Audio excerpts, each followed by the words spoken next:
Shalom shalom mwese abakunzi bankunda ijambo ndabaramukije cyane gose ni Karim Bera baranyizigiye ni wa munsi Imana yongeye kutugirira ubuntu bwo kuvuga ivyayo n'umunezero mwinshi kuba hano ndashimira mwebwe mwese mugira ama feedback meza mumbwira yuko muhezagirwa mufashwa n'izinyigisho no kuri Yesu abaho umugisha nkashimira namwebwe mwese musengera iki gikorwa mwibuka muriko murasenga mukibuka nkunda ijambo ukavuga ati reka dusengere kiriya gikorwa Imana ibabahera umugisha kandi agenda babwire yuko no kuri Imana irumva amasengesho yanyu kandi hari icyo iriko arakora mu buzima bw'abantu hari icyo iriko arakora mu mitima y'abantu rero Yesu abandanya bahezagira abandanya bagirira neza mwese uno munsi narifise amajambo menshi nashaka ko tuvugana ndaza kugerageza kuyavuga mu ncamake kubera ni vyinshi cyane nashaka kuvuga mugabo uko Imana iza kunshoboza niko nza kubikora. Reka dusome amajambo y'Imana ni mirongo myinshi mwihangane ariko turaza gufashwa. Yesu abaho umugisha. Turasoma mu gitabo c'Itanguriro igice ca 16 kuva ku murongo w'indwi gushika ku murongo wa 10. Haravuga ngo umumarayika asanga ageze iruhande y'isoko y'amazi mu bugaragwa niyo soko iherereye ku nzira ija ishura. Aramubaza ati Hagari coreke ya Sarayi uvahe ukajahe? Amwishura ko ahunze inabuja Sarayi. Umumarayika w'Uhoraho aramubwira ati subira kwa nyokobuja uce bugufi munsi y'ukuboko kwiwe. Umumarayika w'Uhoraho atako aramubwira ati nzorondora cane uruvyaro rwawe bitume rutoharurika kubwo kuba isinzi. Twongere dusome mu gice ca 21 hanyene mu Itanguriro kuva ku murongo wa 15 gushika kuri 20.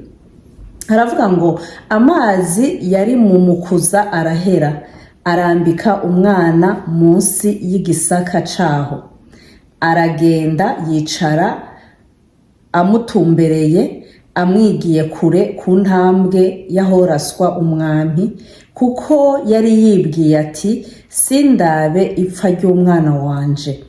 Nuko yicara amutumbereye araturikisha ararira. Imana yumva ijwi ry'uwo muhungu maze umumarayika w'Imana ari mu ijuru ahamagara Hagari aramubaza ati ubaye iki ga Hagari? Ntutinye kuko Imana yumvise ijwi ry'uwo muhungu aho aryamye.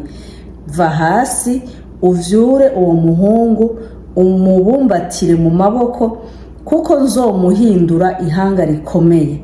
Imana ihumura amaso yiwe abona iriba ry'amazi aragenda yuzuza wamukuza amazi ayahembuza uwo muhungu. Nuko Imana ibana n'uwo muhungu arakura agerera mu bugaragwa aba uwurasisha umuheto. Twongere dusome mu gitabo ca mbere c'Abami igice ca 17 mwihangane nababwiye ko ari mirongo myinshi. Igice ca 17 turasoma imirongo 4 kuva kwa 2 gushika kwa 4. Havuga ngo hanyuma ijambo ry'Uhoraho rimuza ko riti va hano ugende werekeye mu buseruko winyegeze ku mugezi Keriti ahahera mu buseruko bwa Yorodani uzohora unywa ku mazi yawo kandi nageze ibikona ko bizohora bikugaburirirayo. Ahanyena mu gitabo c'Abami igice ca 19 ku murongo w'9 n'uwa 10 haravuga ngo ashitse yinjira mu isenga abaho maze ijambo ry'Uhoraho rimuzako riramubaza riti ukora iki hano ga Eliya? Nawe arishura ati nagize ishaka ryinshi ryawe Uhoraho Mana nyene ingabo kuko Abisirayeli bavuye mu isezerano ryawe bagahomvagura ibicaniro vyawe kandi bicishije inkota bavugishwa nawe. Ni jewe jenyene sigaye nanje nyene barangenza ngo banyice. 13 gushaka kuri 15 maze Eliya akumvise yifuka umutamana wiwe mu maso, arasohoka ahagarara ku muryango w'iryo senga. Haza ijwi rimubaza riti, ukora iki hano ga Eliya? Arishura ati, nagize ishaka ryinshi ryawe Uhoraho Mana nyen'ingabo, kuko Abisirayeli bavuye mu isezerano ryawe bagahomvagura ibicaniro vyawe, kandi bicishije inkota bavugishwa nawe. Ni jewe jenyene nsigaye, nanje nyene barangenza ngo banyice. Uhoraho aramubarira ati, subirayo ujane inzira wazanye. Reka ngeze ngaha anye. Mu gitabo ca Samweli wa mbere ibice 30, ndasoma 60 n'uw'umunani hamwe na 16 gushika kuri 19. Haravuga ngo, maze Dawidi agira intuntu nyinshi, kuko abantu bavuga nk'abagomba kumutera amabuye. Bose bari n'akabonge kubw'abana babo b'abahungu n'abakobwa. Ariko Dawidi ariremesha yisunze Uhoraho Imana yiwe. 8. Dawidi araheza asiguza Uhoraho ati, mbega ninakurikira ico gitero nzogihamvya? Aramwishura ati, nubakurikire, kuko utazobura kubahamvya ukabaka vyose. 16 gushika kuri 19. Nuko amumanukanyeyo basanga bagandagaje, bariko bararya binywera batamba, bahimbawe n'imbohe nyinshi banyaze mu gihugu c'Abafilisitiya no mu c'Abayuda. Dawidi aca ashirako arabica, uhereye bucira gushitsa ku mugoroba wa bukeye. Ntiharokoka n'umwe atari abahungu b'imisore 400 basimbiye ku ngamiya bagahunga. Dawidi yigarukanira ivyo Abamaleki bari banyaze vyose, arokora n'abagore biwe bombi. Ntihagira ico babura, ari gito ari kinini, ari abana b'abahungu canke b'abakobwa, ari ico mu mbohe canke mu vyari vyasahuwe. Dawidi abigarukana vyose. Imana ishimwe cyane. Mumbabarire amajambo menshi, ariko n'aya majambo nashaka kuvuga ko no munsi. Uno munsi umutwe w'ijambo nawise ngo, uhungirahe ikigeragezo. Imana ishimwe. Uhungirahe ikigeragezo. Twasomye inkuru ya Hagari. Hagari yari umujakazi wa Aburahamu na Sara. Turabizi ingene Aburahamu na Sara batevye kuronka umwana, hanyuma Sara acagira inama umugabo wiwe zo kurondera umwana ku ncoreke yabo yitwa Hagari. Ico gihe incoreke canke aba esclave nta jambo baba bafise, kandi urabizi nyene aba esclave nta jambo baba bafise. Ntaco yari afise abivuga ko, ntiyari guhakana kuko nta bubasha yari afise bwo kubihakana. Hagari nyene avyemera uko Aburahamu amuvyara ku mwana w'umuhungu yitwa Ishimayeli. Ariko Hagari agitwara inda aca atangura gusuzugura Sara, atangura kuhinduka kubera ko yabonye ko wewe afise inda y'umugabo wiwe. Atanguye gusuzugura Sara, aca atangura nawe kumuturubika, kumufata nabi. Hagari aca aragenda arahunga. Ico cari ikigeragezo ca mbere Hagari yahuye naco. Ntiyarondeye guca bugufi munsi y'ukuboko kwa Sara, kuko yari inabuja pretu naho yari afise umwana w'umugabo wiwe mu nda. Aca aragenda, agiye umumarayika w'Uhoraho ngo aramusanga, aramubwira ati, ukora iki hano? Hagari aravuga ati, nukuri jewe nahunze mabuja Sara yariko amfata nabi. Aramubwira ati, subirayo kandi ubugendere munsi y'ubushobozi bw'ukuboko kwiwe, kuko niwe nyoko buja. Umumarayika w'Imana amubwira gusubirayo, ariko amuha isezerano. Aramubwira ati, muri uwo mwana wawe w'umuhungu nzokuramwo ihanga ridaharurika, nzomugwiza. Aramubwira ngo asubireyo. Hagari asubira kwa Sara. Ico nakuyemo ngaha anye nuko hari igihe duhura n'ikigeragezo, aho guca bugufi imbere y'Imana canke aho gushaka kugendera munsi y'uburongozi bwacu, tugaca dushaka kwicira inzira, dushaka gukora ivyo dushaka bindi, ariko Imana itabishigikiye na gatoyi. Imana hari igihe usanga turi mu kigeragezo kitari gikenewe yuko turinda gushiramwo intambara natwe. ikigeragezo cari gikenewe yuko duca bugufi gusa tukarindira Imana ikadutabara. Hagari iyo aguma hajya agaca bugufi gusa munsi y'ukuboko kwa Sara akamwemera ko ari inabuja akaguma mwubaha nubwo afise inda y'umwana wiwe, yari kumererwa neza. Sara yari kumufatana neza washima, ariko wewe yaciye ashaka ko noneho Sara ari wahubwo yoca mumujakazi wiwe bice bihindukira. Hagari aragaruka kwa Sara, arasubira araca bugufi, aravyara. Inyuma y'imyaka 13 niho Sara nawe yaronka umwana wiwe Isaka, umwana w'isezerano Imana yari yarababwiye. Sara amaze kuronka Isaka, Ishimayeli acatangura gushaka gucokora umwana wa Sara.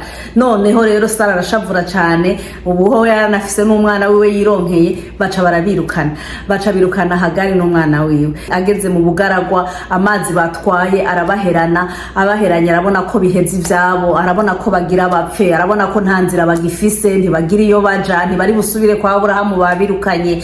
Aravuga ati ivyacu biraheze, nta kundi umwana reka ndamushire hajya ndamurorera, ariko arapfa. Niko twasomye, amushira kure yiwe, nawe agenda yicara hirya amuraba, ariko ararira afise agahinda kenshi.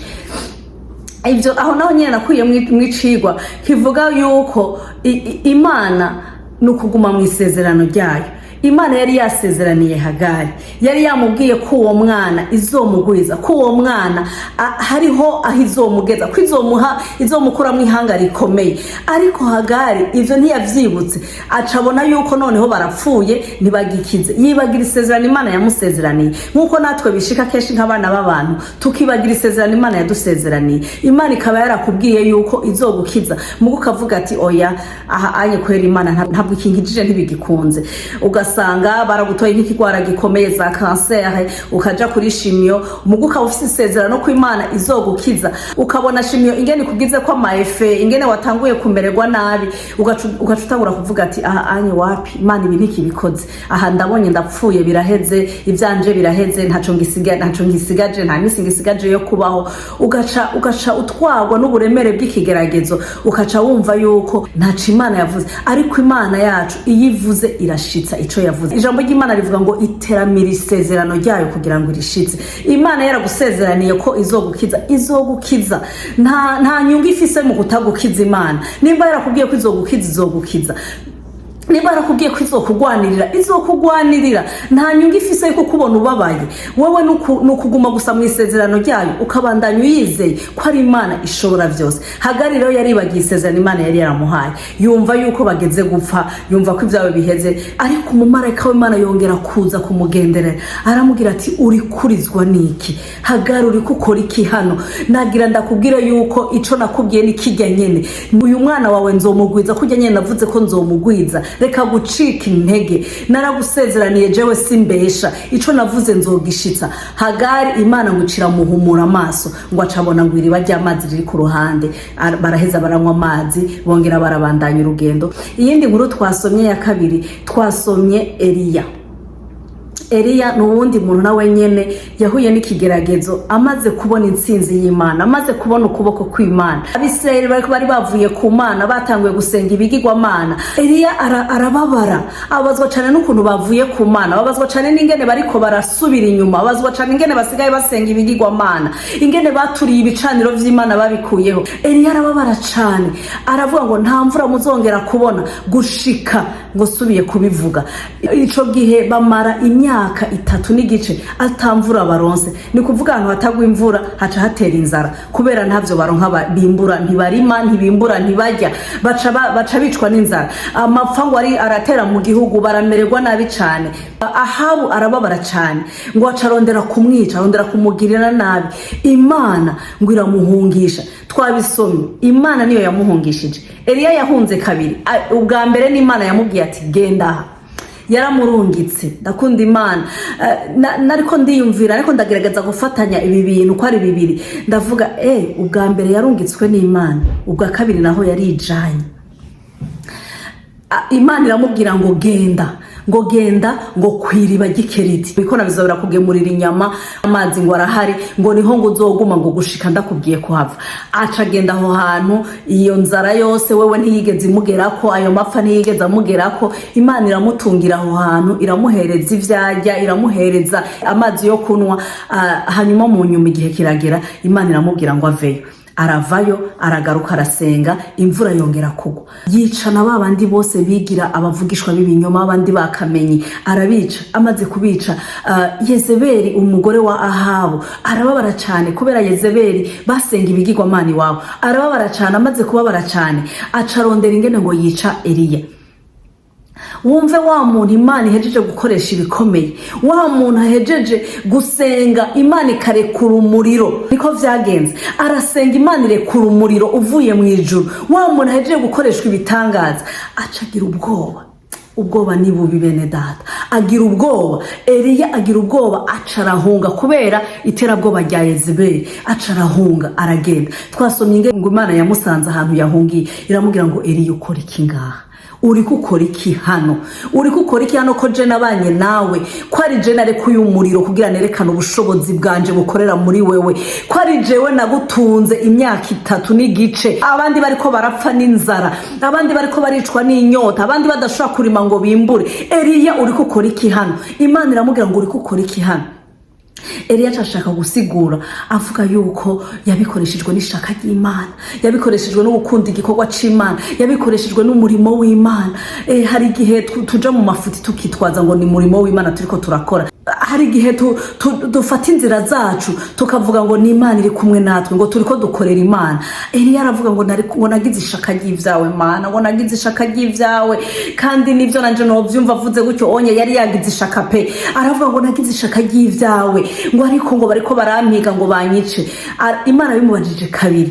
Ubwa mbere bimubajije iciramwiyereka, imaze kumwiyereka yongerera mubaza tukora iki hano. Eliya asubiramo vya bindi nyene, ntiyanavuze ati Mana mbabarira, ndabonye kuri kumwe nanje, ndabonye ko wagendanye nanje, ndabonye ko n'ubunye uri kurandondera, ndabonye ko n'ubunye hari umugambo kimfiseko. Kuko Eliya ntihari bwagere kwapfa. Imana yari gifise ibintu vyinshi ishaka kumukoresha, yari gifise ahantu henshi ishaka kumutwara, yari gifise ibikorwa vyinshi agomba gukora. Ariko ikigeragezo ca Yezebeli kica kimwereka ko ivyiwe biheze, kimwereka yuko ataca gisigaje co kuberaho. Hari igihe ikigeragezo kitwereka yuko ataco tukibereyeho, hari igihe ikigeragezo kitwereka yuko twofuma twipfira. Ariko mwene data, hari cariho vyinshi vyo gukora, haracariho vyinshi vyo gukora. Imana ntirahezanya nawe, hariho ibikorwa vyinshi yaguteguriye, hariho aho ikeneye kukugeza henshi, hariho ivyo itaraserura muri wowe ikeneye guserura. Ntucike intege kubw'ibigeragezo ngo uvuge ngo harageze kupfa, ngo uvuge ngo ivyawe biraheze. Ntucike intege mwene data. Eliya yarabwiye Imana ngo nagize ishaka ry'ivyawe, ngo nagize ishaka ry'ivyawe. Yarazi ko kumbura Imana iri bumwumvire. Imana iramubwira ngo Eliya, ngo subira mu nzira wazananye, subira mu nzira wazananye, subira hariya, hariho ivyo ngifise unkorera. Nca namudondagurira ivyo mutumye gukora, abimutumye kuja gusiga amavuta, gutoranya Elisa azomusubirira. Iciramutuma. Imana iramubwira genda kwanakana, genda nuraheza, haracariho vyinshi vyo kunkorera, subira inyuma, subira mu nzira wazananye. Eliya arasubira inyuma. Imana ishimwe cyane. Haleluya. Imana idufashe cyane gose, idushoboze kutibagira ico yadukoreye, idushoboze kutibagira ico yatubwiye. Imana yari yeretse Eliya kuri kumwe nawe, ariko mu nyuma aracitse intege, aravuga ngo ivyanje biraheze. Imana idushoboze cyane. Twongeye turasoma kandi umwami Dawidi yari yagiye kugwana n'ingabo ziwe, bagiye gutera, baragarutse bafise intsinzi, banezerewe, baryohewe ko barose intsinzi aho bari bagiye kugwana. Ariko bamaze kugaruka basanga abamareki babateye, basanga ibintu byabo byose ahantu hose baturiye, basanga abagore babo batwaye, abana b'abahungu n'abakobwa bose batwaye, basanga ntaco basigaje, basanga ibintu byose vyagiye. Barashavurira Dawidi, baramushavurira, kandi nawe yarafise agahinda, nawe bari bamutwaye abagore, nawe yarababaye, ntiyaranezerewe.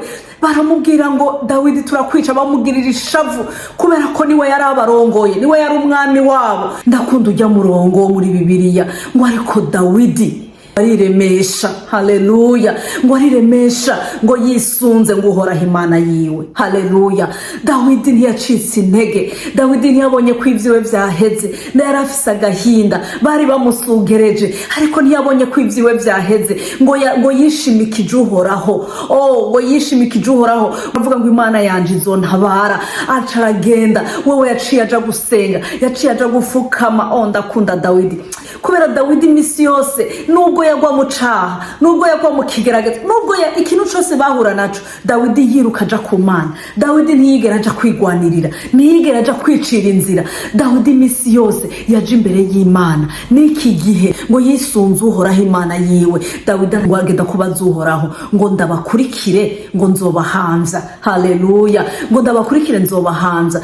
Iri niryo sengesho Imana ibishaka ko dukora mu kigeragezo. Imana ibishaka ko tuja kuyibaza, ibishaka ko tuja kuyibwira ngo Mana uri kumwe nanje, Mana ndabigire gute, ndavyifatemwo gute, mbega Mana aka kazi ndakaplike ko, mbega Mana uyu muntu nja kumuraba, mbega Mana uyu muntu ndamuvugisha gutya na gutya, mbega Mana uyu muntu ndamuhiye impanuro, mbega Mana iki. Imana ibishaka ko tuyigisha inama, tuyibaze.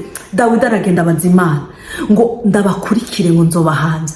Uhoraho aramubwira ngo bakurikire ko uzobahanza. Ivyakurikiye twabisomye, twabonye ko yagiye akaca asanga bari mu munezero, ngo arabica, arabinjiramo bose, aca arazana ivyabo vyose vyari vyanyazwe, arabigarukana, haleluya, arabigarukana vyose, aragarukana babandi, babagore, babantu bose bari bamushavuriye, babona ivyabo vyose biragaruka. Ndiko ndabona ingene mu nyuma bamusavye ikigongwe, bamubwira ati utubabarire, twari twarengeje, twari twatwawe n'ishavu, ariko twabonye ko Imana iri mu ruhande rwawe, haleluya. Imana ishimwe cyane. Mwene data, uno munsi nashaka nongere ndakubwire ngo Imana iri mu ruhande rwawe. Imana hari ico yakubwiye, hari ico yavuze.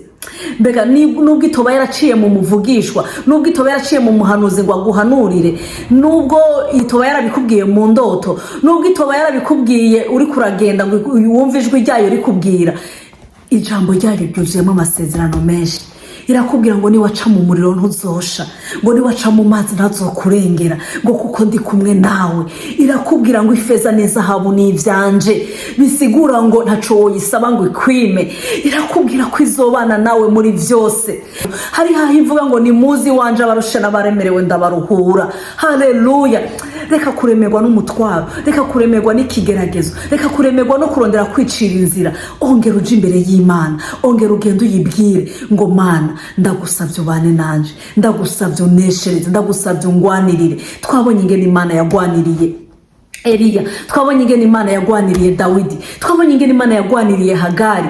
Imana ihagarara ku isezerano ryayo. Amasezerano yose ari gahamuja mu gitabo c'Imana, nayi wawe nayi wanje. Iyo tuyahagazemo neza, tukayiyaturako neza, tukayatura ku bacu, nukuri turabona bishika, turabibona birakora, biraba, kuko Imana yacu ntibesha, haleluya.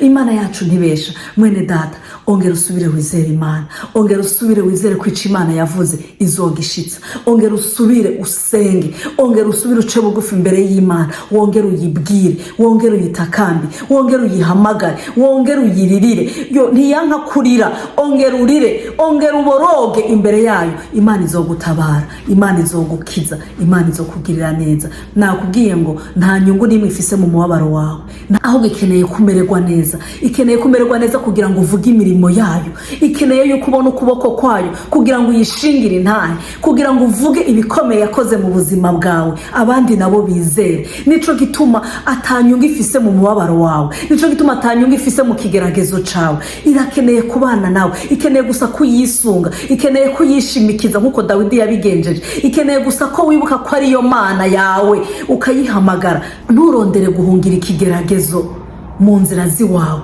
nturondere kwicira inzira mu kigeragezo, nturondere guhunga ikigeragezo.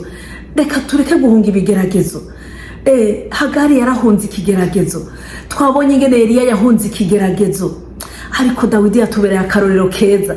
Dawidi ntiyagihunze, yaragifesinze, yaragitumbereye, yaragihangaye, Imana imuha intsinzi. Nurondere guhunga ikigeragezo mwene data, gihangare wizeye n'Imana yawe, wizeye ubushobozi bw'Imana yawe, wizeye ubutabazi buva ku Mana yawe. Imana izogutabara, Imana izokugirira neza. Dusenga Imana. Uhoraho Mana yo mwijuru, ndagushimiye, ndaguhaye icubahiro bw'amajambo yawe. Wakoze Mana ko wongeye kutwigisha ingene dukwiye guhagarara mu kigeragezo, ingene dukwiye guhagarara tukwisunga, tuguhamagara, kuko ari wowe mutabazi wacu. Utubabarira aho tugenda turondera kwigwanirira, utubabarira aho tugenda turondera kwicira inzira, utubabarire Mwami aho twibagira ubushobozi bwawe, tugahagarara ku bwacu, tugishimikiza ubwacu ataho butugeza. Utubabarire Mana. Uyu munsi turasenze ngo wongere ubane natwe Mana, wongere uhagararane natwe mu kigeragezo, wongere utuneshereze Mwami, wongere werekane inkomezi zawe. Ndasengeye mwene data yakurikiranye ubu butumwa, yariko araca mu bigeragezo, yariko arabura yaja n'iyava, yariko arabura inzira. Hari uwo ariko aravuga ngo mbega nje hehe, mbega nkora iki, mbega mvuga iki. Hariho utagifise n'isengesho ryo gusenga, hariho Mwami Yesu n'utagifise ivyo akubwira.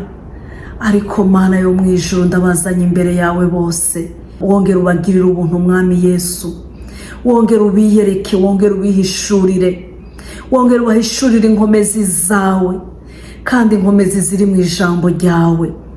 Wavuze ngo nimuzi wanje abarushe n'abaremerewe, ndakuzaniye umuntu wese akurikiranye ubutumwa arushe kandi aremerewe Mwami, kugira ngo umugirire neza, kugira ngo umugwanirire, kugira ngo umwakire umutwaro afise, umuneshereze, umubere Imana, nawe azovuge ko yakubonye nk'Imana. Urakoze Data ko wumvise gusenga kwanje, ubandanye kutugira neza muri vyose. Izina ryawe ryera rikomeze gushimwa no gushigwa hejuru, ni mu izina ryawe ryera Yesu Kristo ndabisenze shima, amen. Turarangije. Mwakoze mwebwe mwese mwadukurikiranye. Wowe utaragira subscribe, urashobora kugira subscribe kugira ngo video isohotse ucuronka notification, telefone yawe ikikubwira ko nagize video shasha. Wowe uri wagize subscribe, urashobora gusangiza ubutumwa abandi kugira ngo bugere kuri benshi kandi bufashe benshi. Ndabizi hariho benshi bariko barafashwa n'ubu butumwa, hariho benshi bariko baragendererwa n'Imana biciye muri ubu butumwa. Ntubima ko kajye kugendererwa n'Imana, urashobora kubasangiza ubu butumwa. Tuzosubira ku munsi wa kabiri w'indwiza. Mwarahezagiwe. Shalom shalom.